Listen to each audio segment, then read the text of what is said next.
ఉమ్మడి అనంతపురం జిల్లాలో శ్రీరామిరెడ్డి తాగునీటి పథకం కార్మికులు సమ్మె విరమించారు.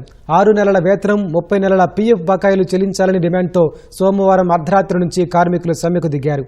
850 గ్రామాలకు తాగునీరు నిలిచిపోవడంతో ఈటీవీ కథనం ప్రసారం చేసింది.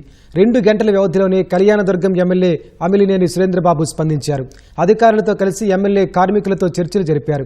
మార్చి 3వ తేదీలోపు వేతన బకాయిలు పూర్తిగా చెల్లించేలా తాను బాధ్యత తీసుకుంటానని ఎమ్మెల్యే హామీ ఇవ్వడంతో కార్మికులు సమ్మె విరమించారు. అనంతరం కార్మికులతో కలిసి ఎమ్మెల్యే కళ్యాణదుర్గం పంప్ హౌస్లో స్విచ్ ఆన్ చేసి గ్రామాలకు తాగునీరు విడుదల చేశారు. చాలా ఇబ్బందికరంగా ఉంటుంది. ఎండాకాలం అంటే మనకి ఇంకోటి వేరే నీళ్లు కూడా లేవు మన ప్రాంతానికి. అంటే మనకి అందరి నీరు రాదు, హెచ్ఎల్సీ వాటర్ కూడా రాదు. ఇక్కడ ఏదో కాలంలో నీళ్ళు వేసుకొని చేద్దామనేది కూడా లేదు. మనకు వచ్చేది శ్రీరామిరెడ్డి సత్యసాయి వాటర్ తప్పితే వేరే నీళ్ళే రావు. మీరు స్ట్రైక్ చేస్తే ప్రజలు చాలా ఇబ్బందులకు గురవుతారు ఈ సమ్మర్లో. దయచేసి నాది ఏంటంటే నాది బాధ్యతగా నేను తీసుకుంటాను. కార్మికులకు 6 నెలల బకాయి వేతనాలు, హిందూపూర్లో 10 నెలల బకాయిని, 30 నెలల పిఎఫ్ చెల్లించినటువంటి పరిస్థితి.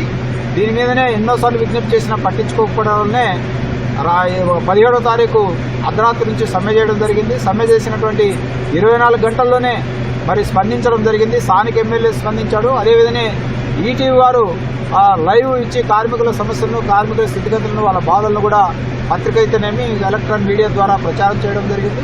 మరి ఎమ్మెల్యే గారు స్వయాన అది జిల్లా అధికారులు, ఎస్సీ గారిని, డిఈ గారిని, అధికారులను, కార్మిక నాయకులు కూర్చోబెట్టి చర్చలు కూడా జరపడం జరిగింది.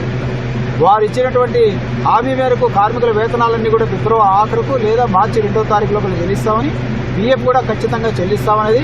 అదేవిధంగానే సమ్మె చేసిన కాలానికి కూడా వేతనాలు గతంలో 20 రోజుల పైగా సమ్మె చేసిన కాలానికి కూడా వేతనాలు వాటిని కట్ చేస్తామని చెప్పి వాటిని కూడా చెల్లిస్తామని చెప్పారు. కొంతమందిని గత ప్రభుత్వంలో కొంతమందిని కార్మికులను అక్రమంగా రాజకీయ వేధింపులతో ఉపయోగపడ్డ వాళ్ళను కూడా తీసుకుంటామని చెప్పడం జరిగింది. ఇక మీదట ప్రతి నెల 10వ తారీఖు లేదంటే ఒక 5 రోజులు అటు ఇటుగా మేము వేతనాలు పడేటట్టు కూడా చేస్తామని చెప్పేసి కార్మికులకు భరోసా ఇవ్వడం జరిగింది.